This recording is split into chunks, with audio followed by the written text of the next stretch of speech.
is pursuing the higher, all we're really doing is trying to get back to who we know deep down we are. And we're back in our continuation of the series covering the Bhagavad Gita, the world's most famous poem. And right now, we have hit the heart of the Gita, chapter 9. As I mentioned in a previous episode, you have the Bhagavad Gita, which takes place geographically in the middle of a battlefield, middle of the great big battle of this civil war that has spanned many years in the making. It's also in the geometric center of the Mahabharata. It sits right in the middle of this large epic that has 100,000 verses to it. The Gita is 700 verses, so it's quite short.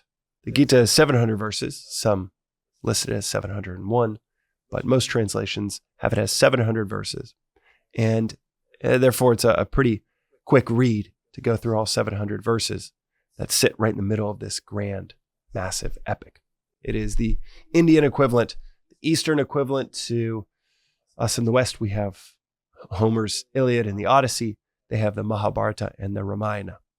The Ramayana is really dope, fantastical, kind of almost like Marvel Comics, larger than life characters, talking animals, fantastical symbolism, and a really cool narrative arc of a prince, Rama.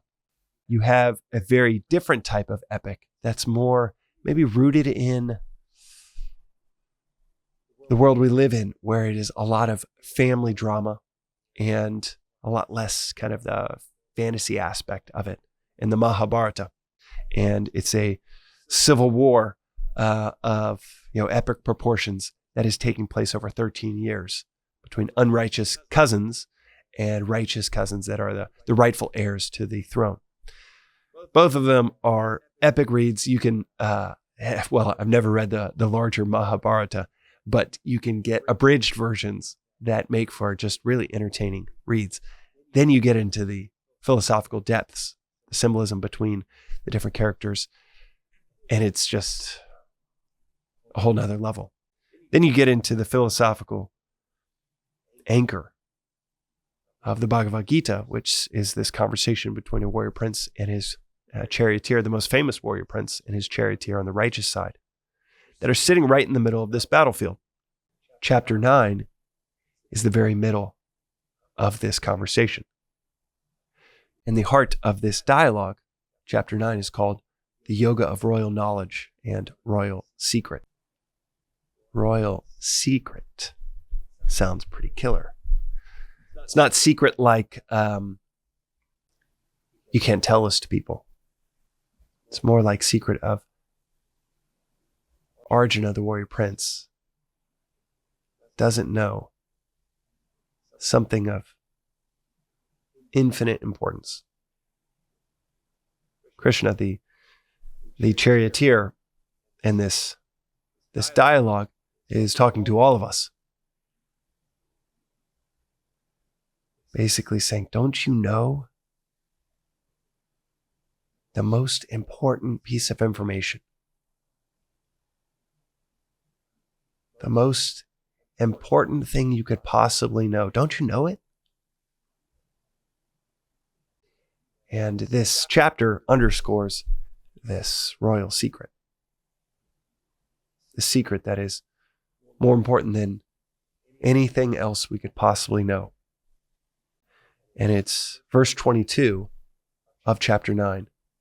This chapter is the heart of the Gita. The Gita is the heart of the Mahabharata. And chapter 9, verse 22 is the heart of any and all battles that are raging within ourselves. Because that is what this battle is symbolically pointing to. You don't read it thinking, well, I'm not in a war, so this isn't that valuable to me. We are all going through battles within us. What should we do? What ought we do? What do we want to do? How do we attain what we know we really want deep down? How do we get that? As Philosophy says, what we want deep down is peace and prosperity. Those two things, not one or the other, not prosperity, for the sake of peace, not peace, but in a state of instability or poverty, prosperity, those have nothing to do with material wealth or some financial figure.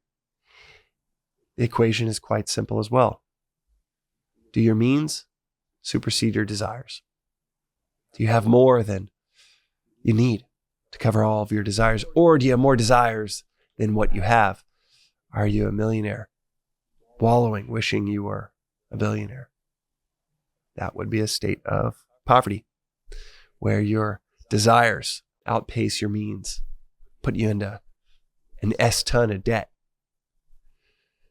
put you into all kinds of gnarly situations that exhaust even the financial wealth that you do have. Or is it the opposite? Is enough as good as a feast? You got enough? It's as good as a feast. You don't need any more. And in our pursuit of those, what is the royal secret to get those inner states? Because those two things have nothing to do with external circumstance. And that inner state, that inner peace, bliss, that comes from the proper orientation. To orient, the root of the word is to rise. To rise to the proper perspective. And chapter 9, verse 22 hits it right on the head when he says, to those persons who worship me, capital M-E, not this avatar of Krishna, but the self that Krishna is speaking from. To those persons who worship me, thinking of nothing else, to those ever seeking union, I grant them union and supreme bliss. To those persons who worship, capital S, self, the divine, thinking of nothing else, not thinking of the lower self. To those ever seeking union, I grant them union and supreme bliss. Now there's a whole bit of royal, mundane, logistical knowledge on how to worship the divine, how to surrender to the divine. There's a whole lot of information on how to go from A to B. But it is of invaluable importance to know where B is. What is B? When you jump into a cab, you open up Uber, what is the first thing you do? You put in the destination. You would never jump into a cab and just say, yeah, take me wherever. You jump in, the first thing you say is where you want to end up. And yet in life,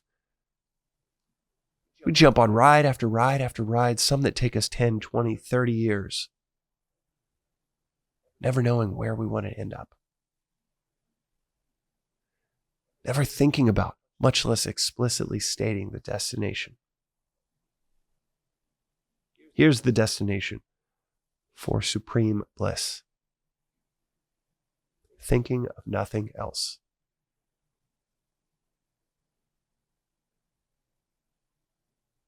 Yesterday we talked about patterns of thought flow, wherever we invest our thought flow, gets stronger and stronger and stronger, like a river. Accumulating water, just getting stronger and stronger and stronger. But this is the destination. Thinking of nothing else. No other thought than the supreme. The misinterpretations of this verse take us in all kinds of wild, wayward directions of thinking you've got to worship Krishna. Krishna, over and over again, says that he is not what you think he is. He is not what Arjuna thinks he is. He has nothing to do with the bodily form. He is that which is, was, will always be. And through single-pointed thought on the divine, to the exclusion of all other thought, Krishna says, you discover, you realize that you are that. Not that you are that as well, and you're both kind of kumbaya, we're the same. So there is no Krishna. Much less There is no embodied avatar of the Supreme. There is no dualistic otherness when it comes to the Supreme. Tat tvam asi, that thou art. And paradoxically, you get to this discovery, this realization of who you truly are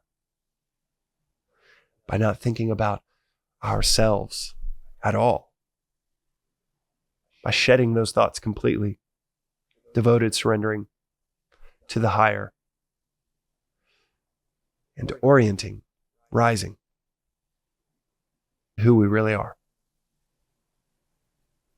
To those persons who worship me, thinking of nothing else, to those ever seeking union, I grant them union and supreme bliss.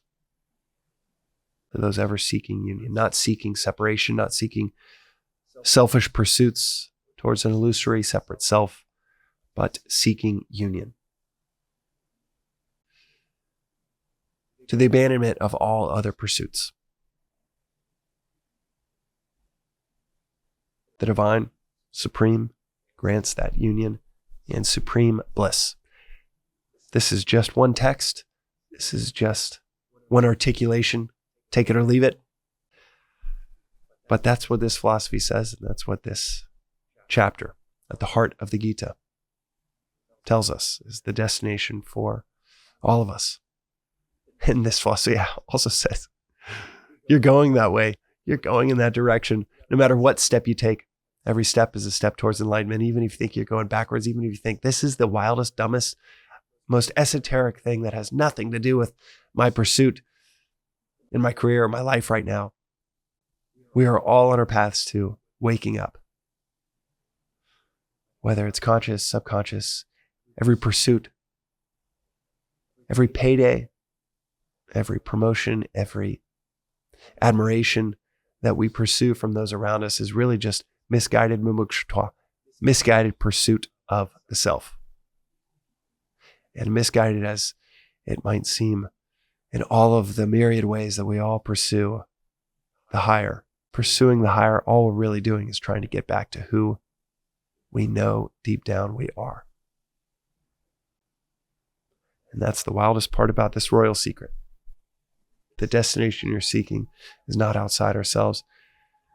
It's not even a destination within us. It's the only state that we ever were, and the only state we ever will be, independent of this wild charade of an illusion that we find ourselves in. That's today's reflection on the Daily Vedantic, and tomorrow we'll jump into chapter 10. We'll see you next time.